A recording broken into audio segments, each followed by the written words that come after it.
జ్ఞానం అర్ధనారీశ్వరం.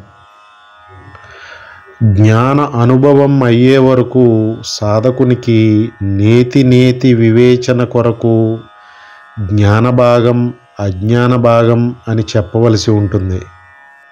అనుభవం తర్వాత క్రింద పేర్కొన్న అజ్ఞాన భాగమంతా జ్ఞాన భాగానికి విభూదియే. మరొక రకంగా చెప్పుకుంటే అజ్ఞాన భాగం అనేదే లేదు, ఉన్నదంతా జ్ఞాన భాగమే. అందువలననే జ్ఞానికి అపరాధ భావం అనేదే లేదు. అందుకే జ్ఞాని హృదయం అర్థం చేసుకోవడం కష్టం.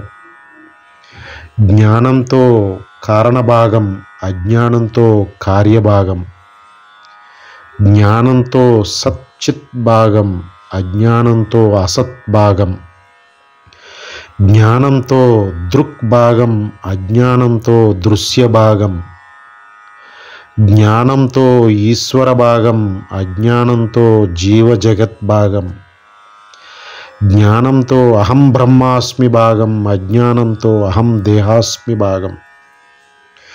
అజ్ఞాన నాశనం అవనంత వరకు ద్వంద్వభావం అని ఖండించే మహాత్ముల మాట జ్ఞానోదయం అయిన తర్వాత ద్వంద్వం కాదు, అర్ధనారీశ్వర తత్వం అని అంటుంది.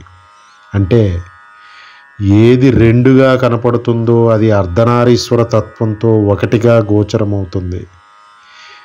ఇంకా త్రోసిపుచ్చటానికి ఏముంది? కింద చెప్పినట్లు కారణకార్యం విడదీయలేనివి, సత్ చిత్ అసత్ విడదీయలేనివి, దృక్ దృశ్యం విడదీయలేనివి, ఈశ్వర జీవ జగత్ విడదీయలేనివి, అహం బ్రహ్మాస్మి అహం దేహాస్మి విడదీయలేనివి. సర్వం శ్రీ సద్గురార్పణమస్తు. జై గురుదత్త.